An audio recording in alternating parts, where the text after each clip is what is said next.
Millionaire thought he was marrying an ugly woman in arranged marriage, but he was shocked when she... Hello everyone. Before we begin today's story, I have a small favor to ask. Please hit subscribe and turn on the notification bell so you never miss our channel's new videos. It is quick, free, and the best way to support us in bringing you more dramatic stories. Your support means the world to us. Where are you watching from? Drop your city or country in the comments below. Thank you very much. Now, let us return to our main character. The ballroom was buzzing with whispers that night. Chandeliers glittered like captured starlight. But for Ethan, the young heir to a billion-dollar empire, everything felt suffocating. He sat stiffly in a tailored suit that cost more than most people made in a month. But the weight on his shoulders was not fabric. It was the pressure of legacy. His father's words still echoed in his mind. If you want to inherit the company, you will marry her. End of discussion. Her. The faceless bride from a small provincial family. Rumors painted her as plain, unsophisticated, and desperate for money. Some tabloids even ran a blurry photo, showing a girl with thick glasses and frumpy clothes. Ethan had not bothered to question it. Why would he? To him, this was a transaction, not a romance. He clenched the armrest of his chair as a well-meaning cousin teased. So, ready to meet your bride? They say she is not exactly a beauty, but hey, at least she will not distract you from business. Laughter followed, cruel and careless. Ethan forced a smirk, but deep inside, irritation burned. This was his life, reduced to a family deal and a punchline. When the music shifted, the grand doors opened. The guests turned as the bride stepped into view. A hush fell over the room. Ethan lifted his gaze with detached indifference, then froze. The figure walking toward him did not match the rumors. She moved with quiet confidence, her gown flowing like liquid silk. Her posture was graceful, her features delicate yet striking. The glasses? Gone. The frumpy clothes? A lie. In their place stood a woman whose beauty was understated but undeniable. But her eyes, those eyes were distant, almost cold. She did not look at him like a groom, but like a stranger she had already judged. Ethan blinked, his thoughts colliding. What game is this? Why would she let such rumors spread? Why hide behind that image? The priest's voice echoed, pulling him back to reality. Vows were exchanged in a blur. Rings slid onto fingers that barely touched. When the ceremony ended, applause rang out. But between them stretched an invisible wall. Later, in the private suite arranged for them, silence dominated. Ethan broke it first. So, he said, his tone edged with irony, you are not exactly what I was told. Congratulations on keeping the biggest secret of the evening. She set her bouquet down calmly, not meeting his gaze. Do not mistake this marriage for anything other than what it island. An arrangement. You get what you want. And I stay out of your way. Her voice was calm, but her words cut sharp. Ethan smirked, masking his unease. Perfect. I could not agree more. Let us keep this professional. 2 signatures on a contract, 2 rings exchanged before witnesses. To the world, they were husband and wife. Behind closed doors, they were 2 strangers, bound not by love, but by obligation. Yet in the flicker of her guarded expression, Ethan sensed something he could not name, and in that instant, the game had already begun. The first night together in the private suite was not what romantic novels promised. The air was thick, not with passion, but with unspoken boundaries. The heavy silence pressed between Ethan and his new wife, making the luxurious room feel like a gilded cage. Ethan leaned back against the armchair, his eyes scanning her like an investor inspecting a risky stock. You surprised everyone tonight? He said, his voice calm, but edged with suspicion. The rumors said one thing, but you delivered something entirely different. Was that part of the plan? She removed her earrings with steady hands, her back turned to him. Believe whatever you wish. This marriage is not for love. It is a transaction, nothing more. I will play my role in public, but behind closed doors, we remain strangers. Her calmness unsettled him. Ethan was used to people trying to please him, to charm him, to gain favor. Yet here was a woman who refused to impress. She did not beg for affection or acknowledgement. She was unmoved. His lips curved in a cold smile. "Perfect, that suits me. You do not interfere with my life, and I will not interfere with yours. As long as you keep up appearances, we will have no problems." The deal was struck in words, but beneath it lay an unspoken challenge. Two people bound together, neither willing to yield ground. The next morning, their roles were tested sooner than expected. Ethan's father insisted that his new daughter-in-law attend a charity gala that evening. It was a high-profile event, one where appearances mattered as much as business deals. Ethan saw it as an opportunity to show the world that his marriage was stable. She saw it as another performance to endure. When they arrived at the gala, cameras flashed like a storm. Reporters shouted questions. "Mr. Blackwell, how does it feel to finally settle down? Is your bride prepared for life in high society?" Ethan offered a practiced smile, his hand lightly on hers. To outsiders, they looked the perfect couple. Inside, tension simmered. During dinner, one of Ethan's business rivals raised a glass and smirked. "Congratulations, Ethan. I must admit, you have surprised us all. We heard rumors your bride was less than remarkable. But clearly, you found a way to polish the image." Laughter followed. The jab was not subtle. Ethan's jaw tightened, but before he could respond, she set down her glass and spoke clearly, her voice carrying across the table. "Perhaps it is easy to mock a woman you have never met. But I wonder, do you always believe rumors, or do you only repeat them when you lack original thought?" The table went silent. The rival's smirk faded. Ethan turned his head slowly, studying her with new eyes. She had not only defended herself, but had done it with sharp wit that silenced a room full of predators. As the evening continued, she navigated conversations with unexpected poise.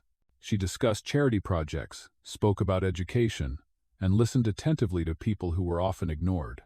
By the end of the night, whispers had shifted. The mysterious bride was not a liability. She was becoming an intrigue. In the car ride home, Ethan broke the silence. "You played that well," he admitted. His tone carried reluctant respect. She gazed out the window, her expression unreadable. "Do not mistake survival for performance. I am not here to shine for your benefit. I am here because I had no choice. But if people underestimate me, that is their problem, not mine." Ethan leaned back, unsettled again. There was more to her than he had assumed. The contract bound them, but the battlefield had shifted. This was no longer just a marriage of convenience. It was a duel of pride, wit, and hidden strength. And in that duel, Ethan was no longer certain he would win. The mansion was vast, a labyrinth of marble halls, echoing chambers, and polished silence. To outsiders, it was a palace. To Ethan and his new wife, it was a carefully designed stage where every movement was scrutinized.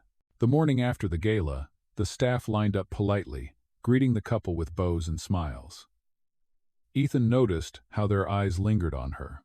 She returned their greetings warmly, her voice soft yet steady, addressing each by name after only hearing introductions once.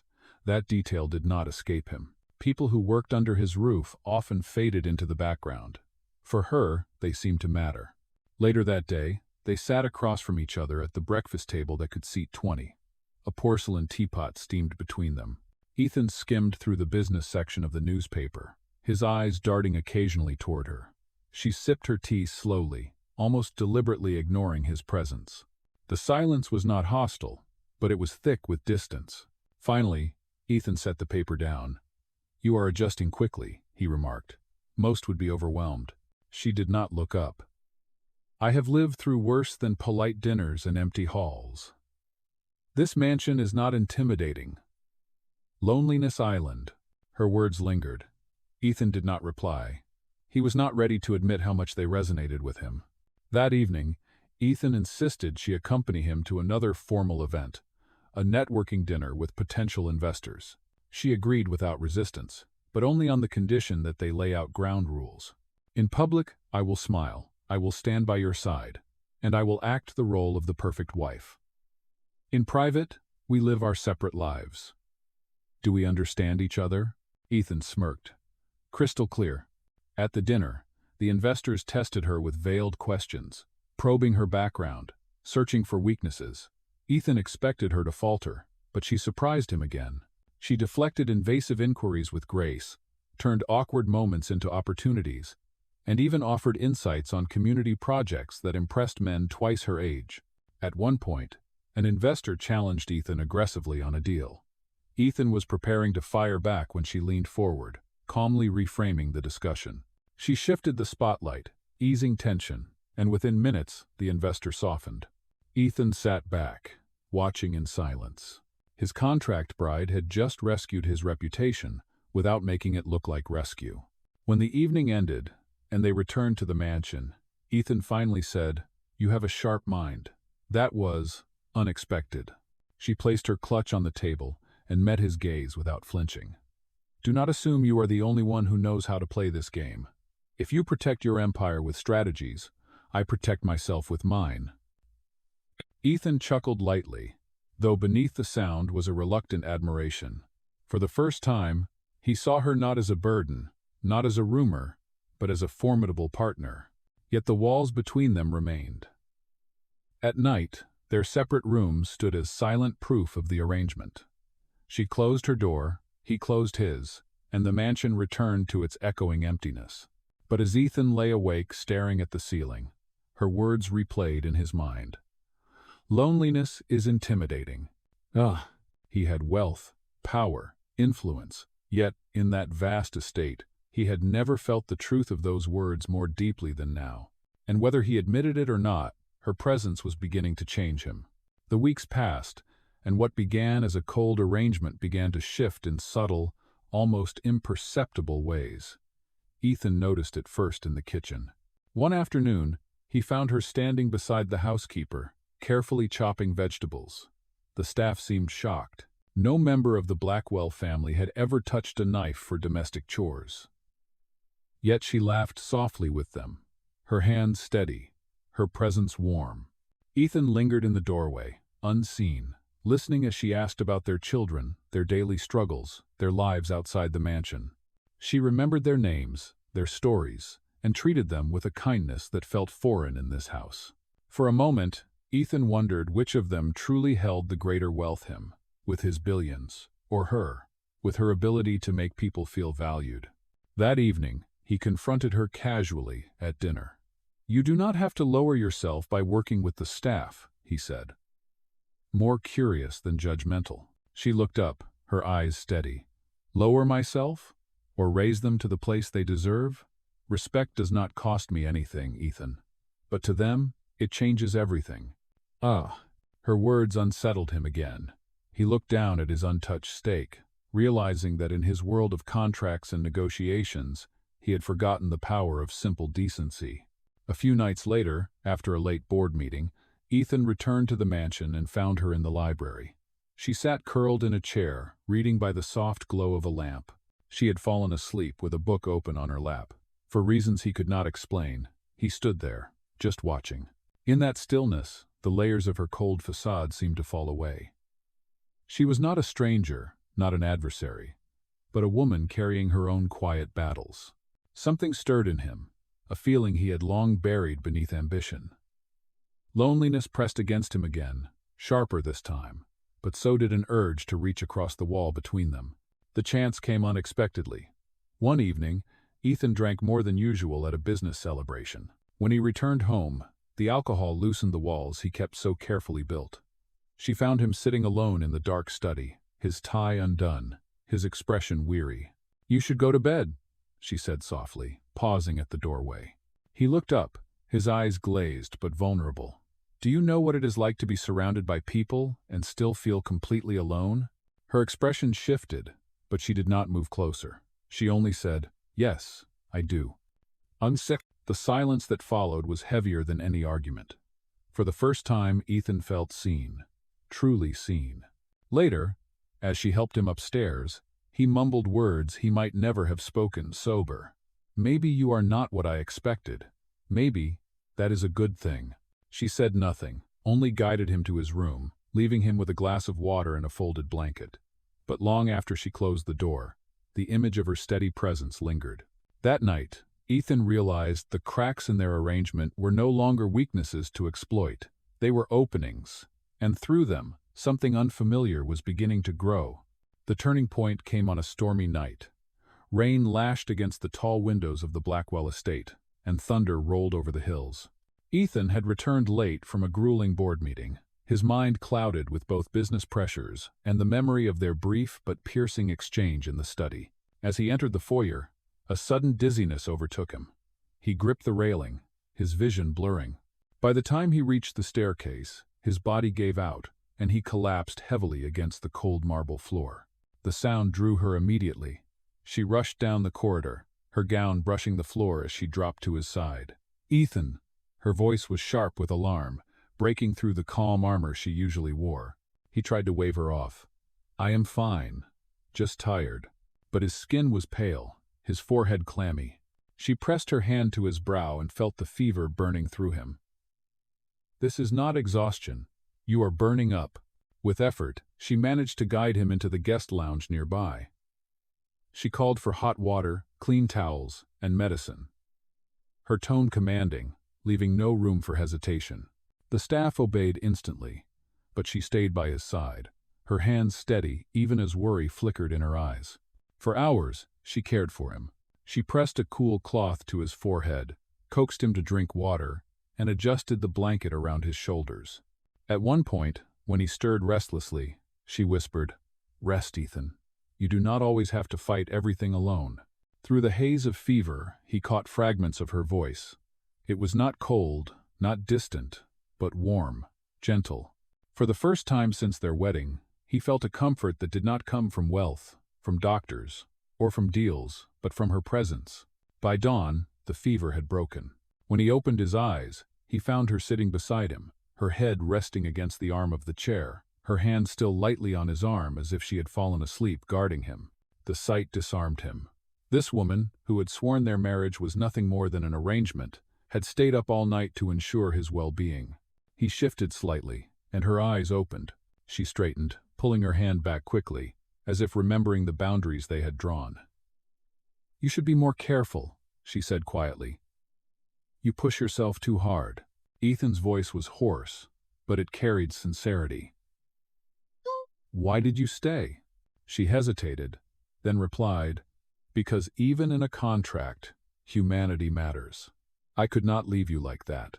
Their eyes locked, and for a moment, the unspoken walls between them cracked further. Later that day, when Ethan was well enough to walk, he found her in the garden, tending to the roses.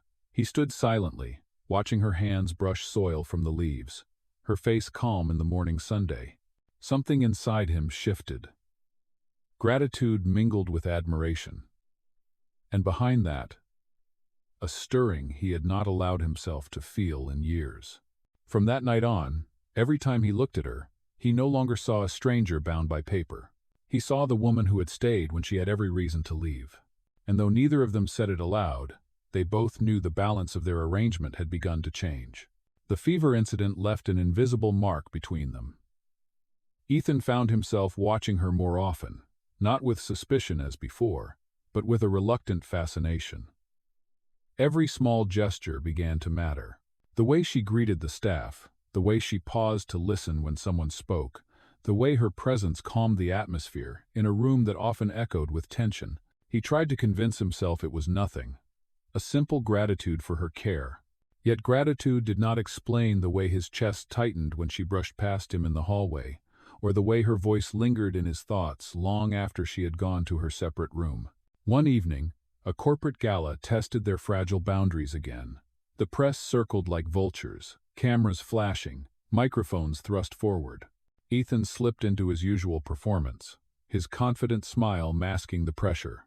But when a reporter hurled a cutting question about their arranged marriage, implying she was nothing more than a decorative asset, Ethan's composure broke. Without hesitation, he pulled her closer, his arm secure around her waist.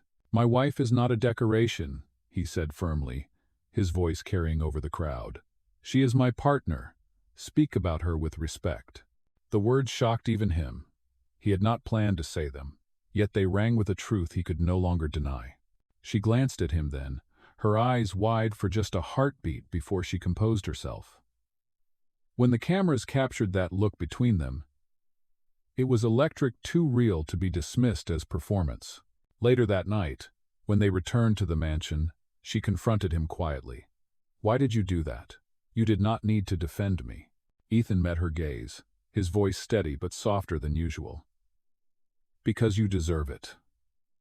You are not here to be ridiculed. Not while you are with me." For the first time since their vows, silence did not feel like a wall. It felt like a bridge. Days later, another moment pushed them further. Ethan had been working late, papers scattered across his desk, when she walked in with a tray of tea. "You have not eaten all day," she said simply, placing the tray down. He raised an eyebrow. "You are breaking the rules. This looks dangerously like caring." She gave a faint smile. "Call it practicality. A tired mind makes poor decisions." He reached for the cup, his fingers brushing hers. Neither of them moved immediately.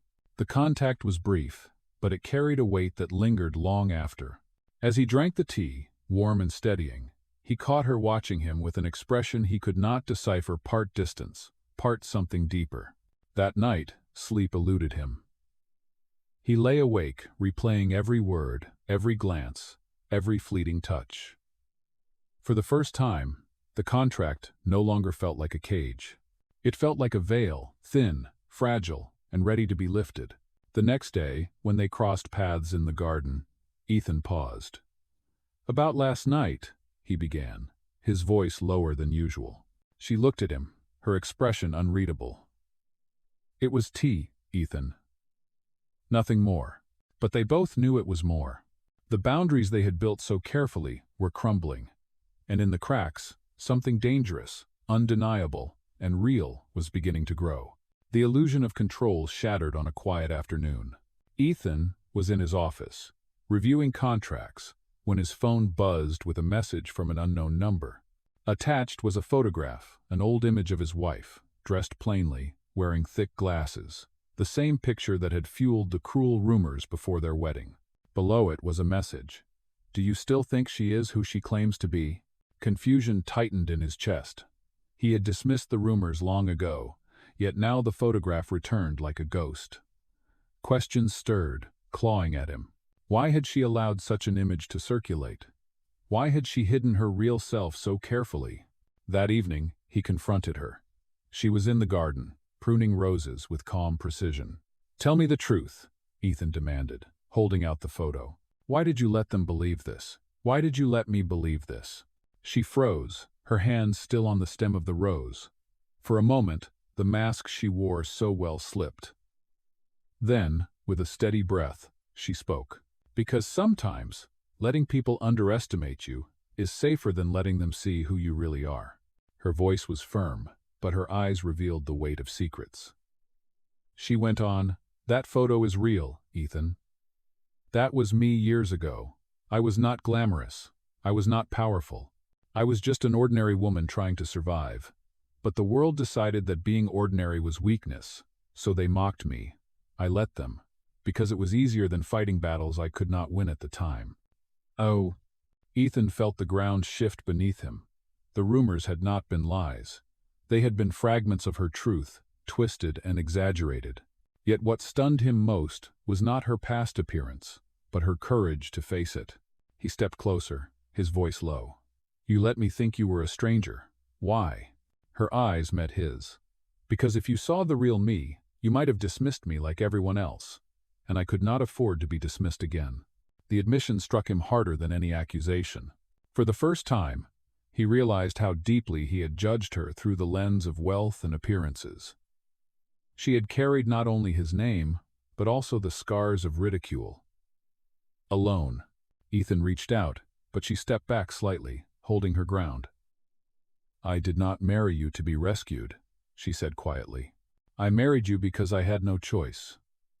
But what I choose now is to stand on my own, no matter what people say." The truth hung heavy in the evening air. She was no longer the mysterious contract bride. She was a woman who had endured humiliation, rebuilt herself, and dared to face him with unflinching honesty. And for Ethan, that revelation was more powerful than any rumor. The fallout came swiftly. The leaked photograph spread across media outlets. reigniting the cruel rumors that Ethan thought had been buried. Headlines screamed accusations. Blackwell heir, trapped in sham marriage. Who is the plain bride behind the fortune? Board members whispered in polished corridors. Investors raised questions about the company's image. At a family gathering, Ethan's father slammed a newspaper onto the table. "This is exactly why I arranged this marriage," he said coldly. "To control the narrative. And now look at the chaos.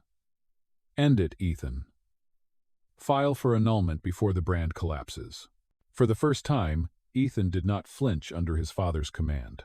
He looked across the room at his wife, standing with quiet dignity despite the storm of judgment. She met his gaze, her expression calm but resolute. Later that night, she spoke first. "You should do it. End this marriage. It will protect your empire. I will not stand in your way." Her words cut deeper than any headline. Ethan's chest tightened as he saw the resignation in her eyes. She was willing to leave, to sacrifice herself again, just to shield him from scandal. But something inside him broke free. "No," he said firmly. "I will not let them do this to you. To us." The next morning, Ethan walked into the boardroom, reporters waiting outside like a hungry pack. He stood at the head of the table, every eye on him. With steady conviction, he spoke. "My marriage is not a liability. The woman you mock is stronger than any of you in this room. She has faced your scorn, your whispers, your lies, and she still stands with dignity. If you think I will abandon her to protect numbers on a chart, then you do not know me at all." The room was stunned.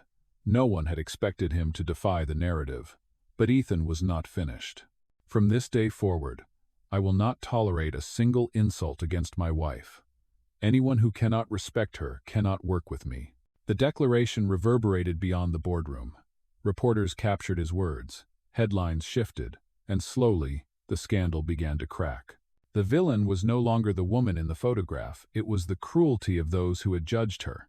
That evening, as they stood on the balcony overlooking the city, she turned to him quietly. "You did not have to do that." Ethan met her chaza, his voice steady. "Yes, I did. Because for the first time, I am not defending an arrangement. I am defending the woman I have come to respect. The woman I—" His words trailed, but the unspoken truth hung in the air.